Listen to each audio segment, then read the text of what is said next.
Alhamdulillahi wa kafa. Wassalatu wassalamu ala nabiyil mustafa wa ala alihi wa sahbihi wa man ittaba'a huda amma ba'd.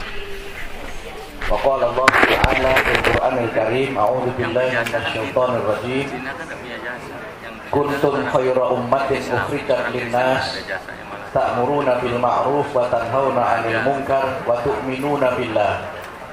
Walau amana ahlul kitabi lakana khairal lahum minhumul mu'minuna wa aktsaruhumul fasiqun. Yang kami hormati Bapak Gubernur Provinsi yang Ali Kesbang Polimas Provinsi ini, yang kami hormati Bapak Pangdam 9 Udayana yang hadir secara langsung bersama kita, Bapak Maijen TNI Haji Muhammad Setio Sularso. Beliau sudah mengenalkan dirinya bahwa beliau adalah alumnus SMA Muhammadiyah. Walaupun tidak lulus, SMA-nya tidak selesai saja dari Panglima. Apalagi kalau selesai. Yang kedua, gurunya jarang masuk saja. Dari Panglima, apalagi gurunya rajin masuk.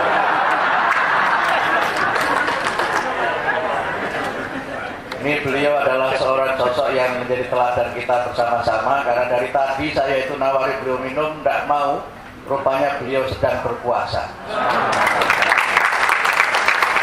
Saya kira kalau beliau berkenan bisa menjadi ketua umum PP Muhammadiyah.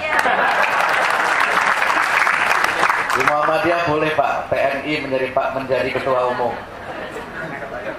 Yang kami hormati Ibu Pimpinan Pusat Aisyah, hari tengah-tengah kita Ibu Dr. Hajah Esti. Yang kami hormati para pimpinan wilayah Muhammadiyah dan Aisyah Bali, khususnya Al-Mukarrom Ketua Pimpinan Wilayah Muhammadiyah Bali, Bapak Made Sukirman.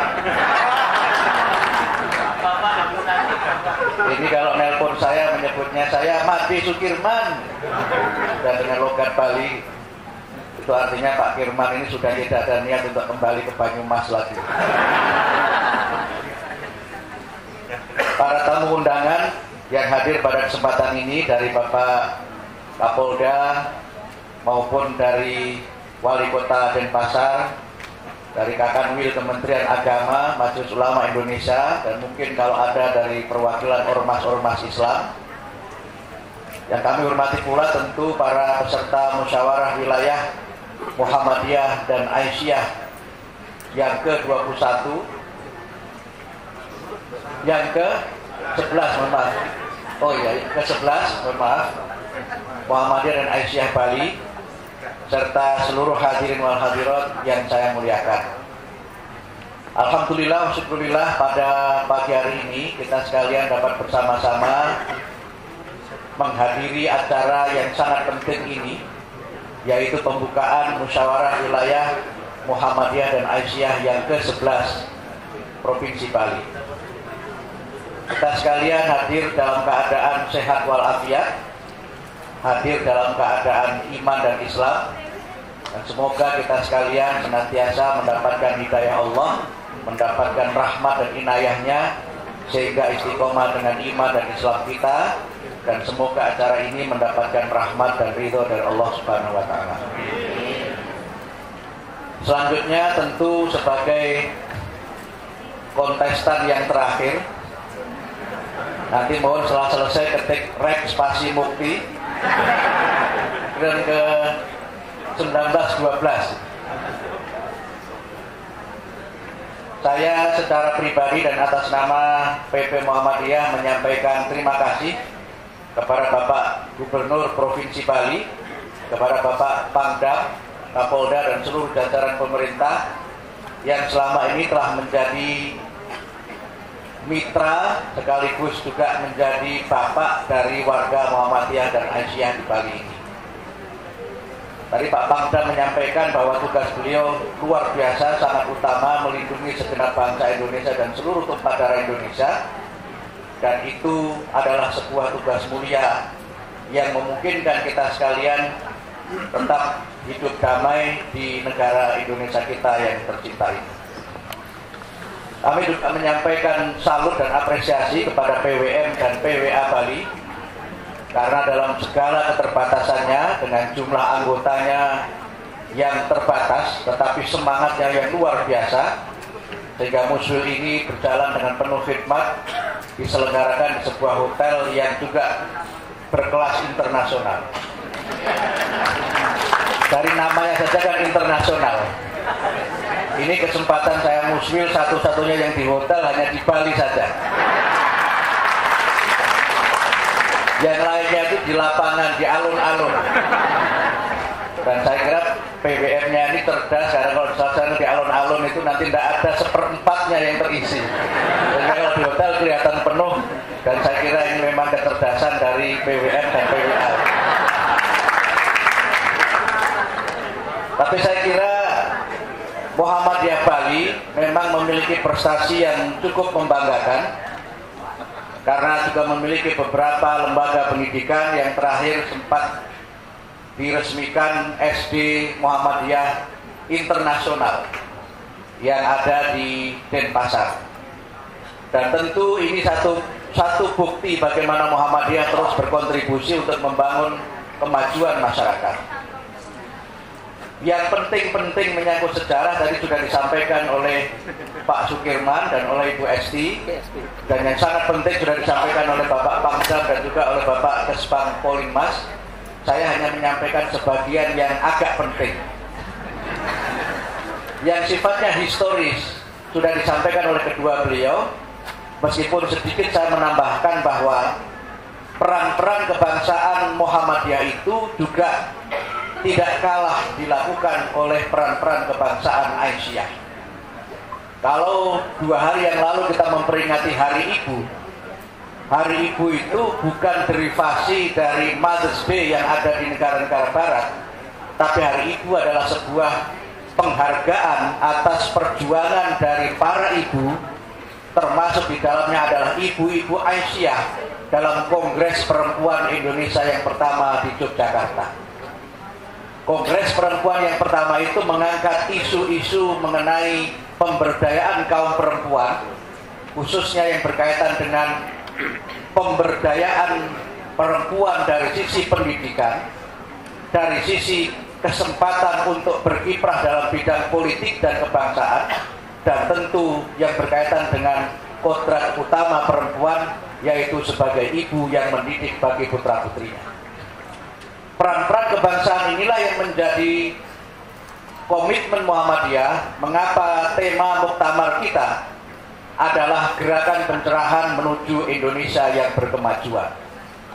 Ada sebuah kesadaran sejarah bahwa adanya Indonesia ini sebagiannya adalah karena andil dari para tokoh Muhammadiyah dan Aisyah selain tokoh-tokoh bangsa yang lainnya. Sejarawan Made Sukirman tadi sudah menjelaskan mengenai panitia kecil Piagam Jakarta yang kalau kita boleh menyebut dari 9 orang itu 4-nya adalah kader Muhammadiyah, yaitu Ki Bagus Hadikusumo yang tahun ini resmi mendapatkan gelar pahlawan nasional.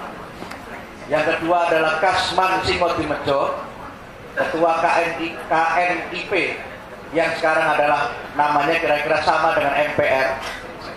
Kemudian Profesor Abdul Kahar Mudakir, dan yang tidak boleh kita lupakan adalah Insinyur Soekarno. Insinyur Soekarno ini Muhammadiyah, istrinya Fatmawati adalah anak tokoh Muhammadiyah di Bengkulu. Beliau inilah yang menjahit bendera merah putih, dan bendera itulah yang dikibarkan pertama kali pada saat proklamasi dikumandangkan di Jalan Pegangsaan Timur nomor 56 Jakarta. Tentu sejarah inilah yang menjadi sebuah komitmen bahwa kalau Muhammadiyah itu ikut mendirikan Indonesia, maka Muhammadiyah juga harus bertanggung jawab untuk merawat dan memajukan Indonesia. Dalam bahasa Jawa, mohon maaf bahasa Balinya saya tidak tahu Pak Kesbang, tidak boleh tinggal gelanggang colong pelayu. Tidak boleh kita ini hanya bisa melahirkan kemudian tidak bertanggung jawab untuk membesarkan, merawat dan memajukannya. Karena itu maka tema ini juga menggambarkan bagaimana Muhammadiyah memiliki cita-cita Indonesia yang ideal, yaitu Indonesia yang bermartabat, Indonesia yang berdaulat, Indonesia yang berkemajuan. Mengapa tema ini diangkat? Karena Muhammadiyah mulai melihat Pak Panglima, Pak Kesbang, bahwa dalam kurun yang tadi Pak Panglima sampaikan, setelah kita ini reformasi, Indonesia ini mengalami berbagai macam gejala yang kami menyebutnya dalam beberapa formulasi. Indonesia ini seperti mengalami gejala disorientasi, di mana arah bangsa ke depan ini seperti semakin tidak jelas.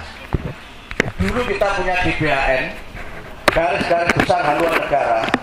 Sekarang kita tidak punya haluan lagi. Tidak ada haluan itu, sehingga kemana negara ini menuju, itu tidak ada lagi. Kemudian kita juga melihat gejala distorsi, penyimpangan, di mana banyak hal menyangkut tata kelola negara ini sudah mulai menyimpang dari semangat awalnya. Yang disampaikan Pak Pangdam tadi adalah salah satu contoh distorsi, bahwa kita sebenarnya secara politik sudah pas memilih demokrasi sebagai pilihan sistem politik, tetapi pelaksanaannya masih jauh dari yang seharusnya.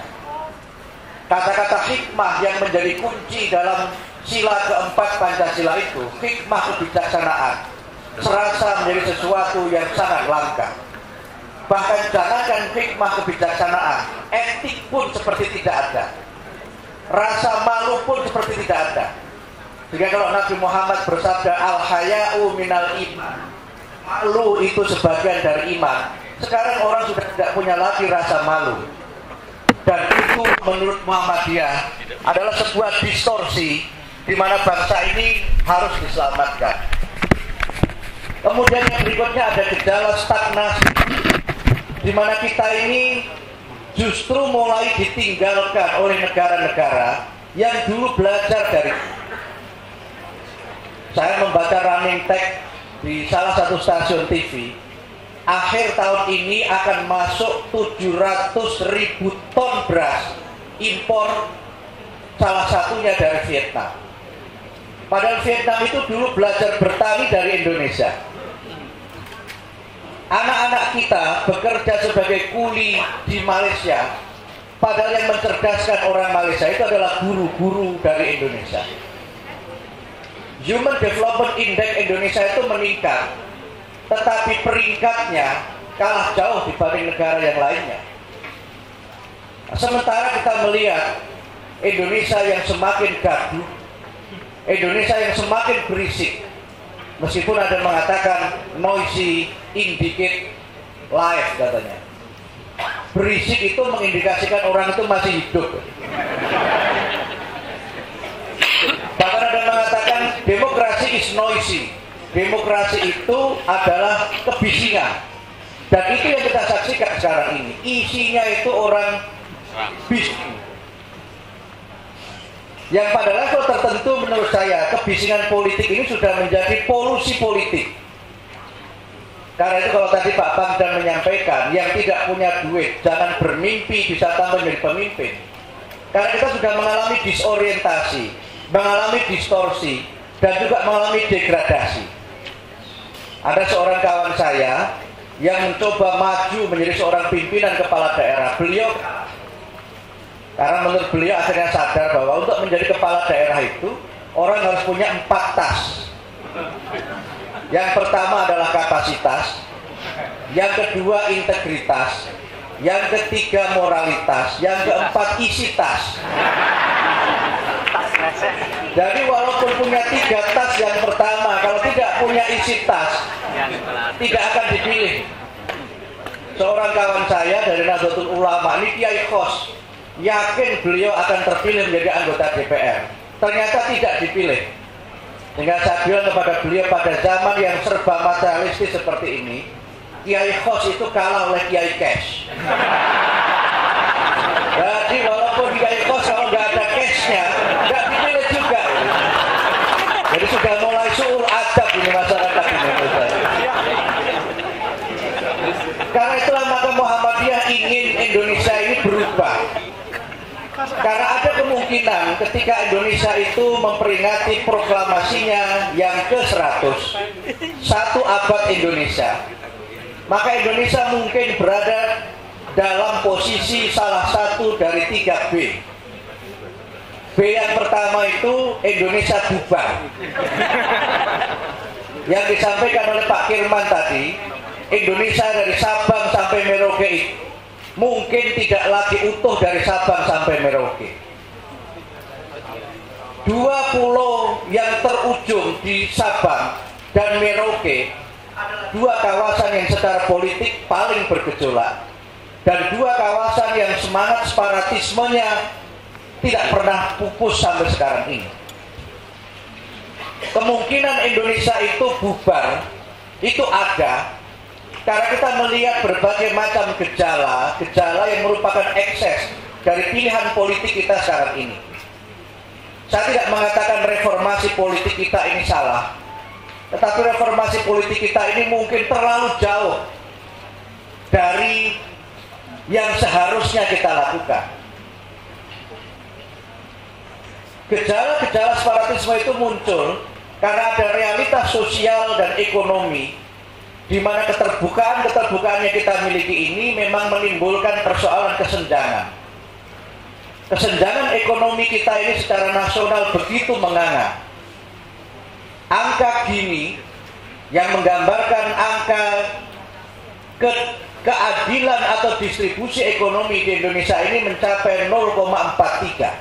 Bahkan mendekati 0,45. Tertinggi adalah 0,5. Di banyak negara ketika angka Gini kesenjangan kaya miskin itu mencapai 0,4, itu sudah lahir revolusi. Revolusi di Amerika Selatan terjadi ketika kesenjangan ekonomi ini tidak teratasi. Tapi alhamdulillah meskipun angka Gini kita di atas 0,4, berkat kesigapan para aparatur negara, TNI, Polri dan seluruh jajarannya, revolusi tidak terjadi. Panitia lima ini baterainya habis.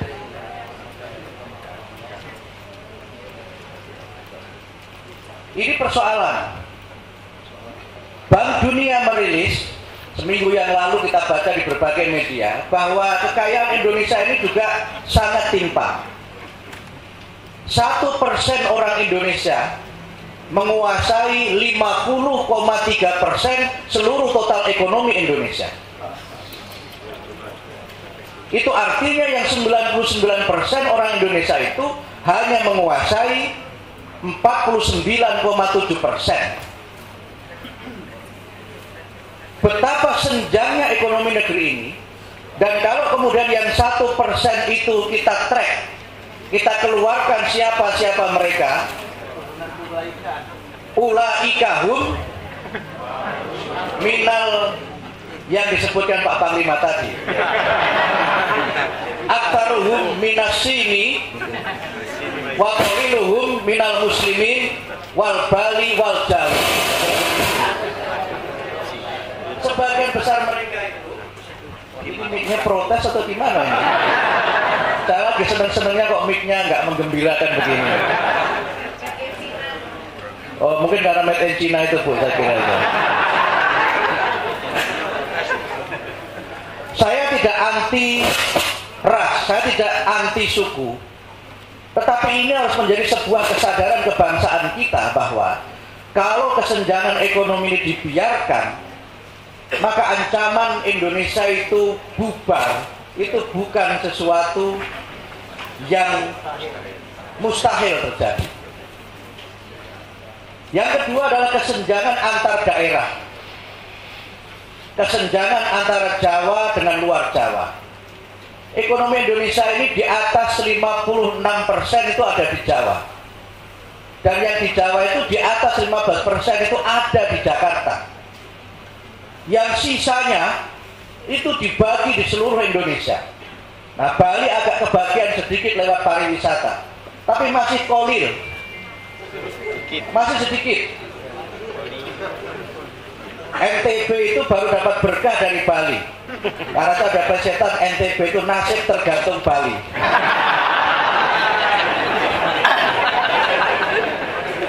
NTT itu jauh dari harapan, angka kemiskinan yang terjadi di NTT.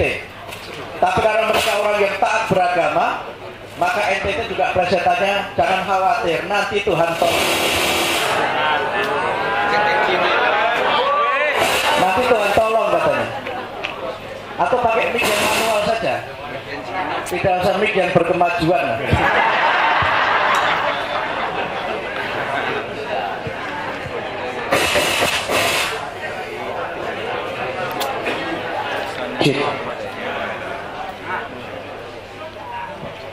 Pas tadi tidak masalah, pas giliran saya bermasalah.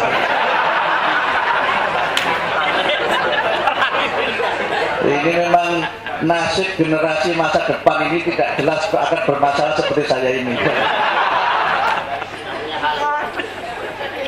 Jadi kemungkinan Indonesia bubar itu ada kalau kesenjangan ekonomi tidak segera diatasi. Saya alhamdulillah Pak Panglima, Indonesia ini saya sudah khatam. Seluruh provinsi di Indonesia saya sudah pernah berkunjung. Dan saya melihat betapa kesenjangan itu bukan sesuatu yang isapan jempol belaka. Ini belum kemudian kesenjangan antar kelompok. Oleh karena itulah maka menurut saya persoalan ancaman Indonesia bubar itu bukan sesuatu yang bisa kita anggap sepele. Karena banyak contoh. Sebelum tahun 75 kita tidak punya Timur Timur. Kemudian kita punya Timur Timur. Kemudian kita tidak punya lagi Timur Timur yang sekarang menjadi Timur Leste. Waktu sekolah dulu saya tidak pernah sadar mengapa peta dunia itu diberi tahun. Karena ternyata peta dunia itu bisa berubah menurut tahunnya. Peta negara itu bisa berubah. Dulu tidak ada namanya Uni Soviet, kemudian ada Uni Soviet, kemudian sekarang tidak ada lagi Uni Soviet, dan berdiri menjadi negara-negara terpisah. Ada sekitar 19 negara ex-Uni Soviet yang sekarang ini menjadi negara merdeka. Ada 7 negara ex-Yugoslavia. Dan ini bukan sesuatu yang mustahil terjadi di Indonesia. Karena Indonesia ini negara yang menurut saya mukjizat Tuhan yang Maha Kuasa. Negara dengan jumlah pulau lebih dari 17.000 memiliki satu bahasa Indonesia. Itu menurut saya mukjizat. Karena di banyak negara itu tidak punya bahasa nasional. Saya sempat ke Afghanistan. Ini negara yang saya sangat berkesan berkunjung ke negara itu. Pertama berkesan karena visanya selesai 2 jam saja. Yang kedua berkesan saya itu pergi ke mancanegara, tidak pernah istri saya itu melepas dengan air mata. Saya ke Afghanistan, istri saya melepas dengan air mata. Ini istri saya ada di sini. Saya kira saking mendalamnya rasa cintanya pada suaminya mungkin. Karena khawatir jangan-jangan setelah ke Afghanistan tidak pulang lagi, atau kalau pulang menjadi seperti Amrozi. Negara itu tidak punya bahasa nasional, padahal penduduknya itu 99,9% itu Muslim. Bahkan dulu katanya 100% Muslim. Tapi mereka tidak punya bahasa nasional karena suku-suku di sana tidak pernah bisa bersatu. Sehingga kalau satu bahasa suku diangkat menjadi bahasa nasional, maka suku yang lain protes. Kita ini punya bahasa daerah yang lebih dari 300, tetapi kita punya bahasa Indonesia. Dan itulah menurut saya mukjizat yang membuat Indonesia ini menjadi Indonesia. Sehingga para founding fathers kita, saya bilang founding fathers juga mulai diprotes ibu-ibu. Karena foundingnya juga ada mothers-nya, nggak hanya fathers. Sehingga para founders nation kita, para pendiri bangsa kita sangat cerdas merumuskan apa kebudayaan Indonesia itu. Yang rumusannya adalah kebudayaan Indonesia adalah puncak-puncak kebudayaan daerah. sehingga unsur-unsur yang menyangkut kesukuan dan kedaerahan itu tidak dihilangkan walaupun kita punya sila persatuan Indonesia. Persatuan itu tidak berarti penyeragaman. Unity is not uniformity. Bahkan mungkin unity is diversity. Persatuan itu adalah keanekaragaman. Sehingga biarlah Bali tetap menjadi Bali, biarlah Jawa tetap menjadi Jawa, biarlah Papua tetap menjadi Papua, tapi ikatan keindonesiaan itu harus kita bina, dan salah satunya adalah dengan membangun ikatan keindonesiaan, dan salah satunya adalah dengan menciptakan keadilan. Saya pernah didatangi masyarakat adat Papua ke PP Muhammadiyah. Salah satunya ada ibu-ibu yang datang. Ibu-ibu ini protes, Pak, kami ini Papua, kami ini orang Melanesia. Tolong Pak, jangan kami dipaksa pakai konde. Karena biarpun kami tidak pernah memotong rambut kami 20 tahun, tidak mungkin rambut kami ini panjang. Betul juga. Ya nggak mungkin orang Papua rambutnya bisa panjang terus bisa pakai sanggul konde, kan nggak mungkin. Kawan saya yang penyanyi itu, Edo Kondolagit itu, pernah protes iklan produk pemutih. Menurut saya produk pemutih itu rasis, kan? Karena mendefinisikan cantik itu putih. Maka saudara-saudara kita di Papua itu biarpun diberi pemutih 1 gram, ya tetap saja seperti itu. Kadang-kadang malah didramatisir, digambar itu before, after.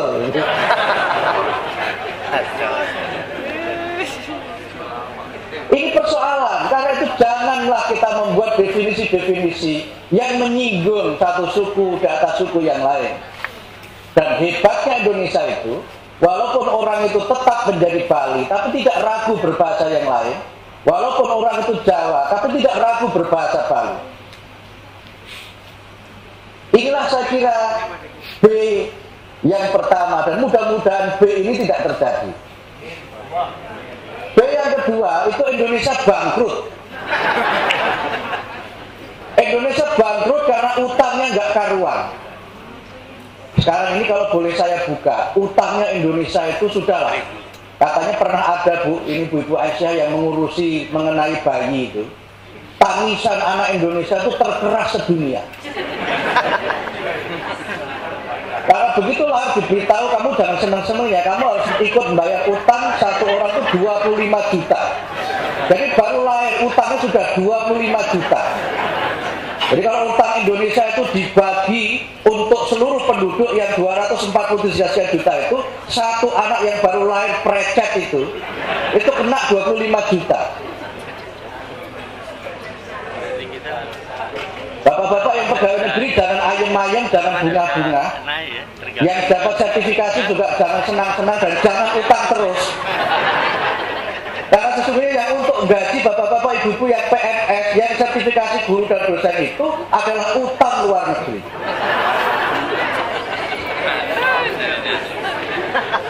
Dalam RAPBN tahun 2015 itu sempat diusulkan pemerintah tunjangan guru, tunjangan sertifikasi dan dana bos itu mau dihapus.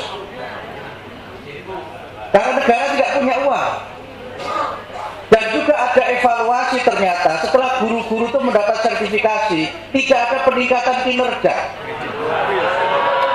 Yang ada itu peningkatan kredit.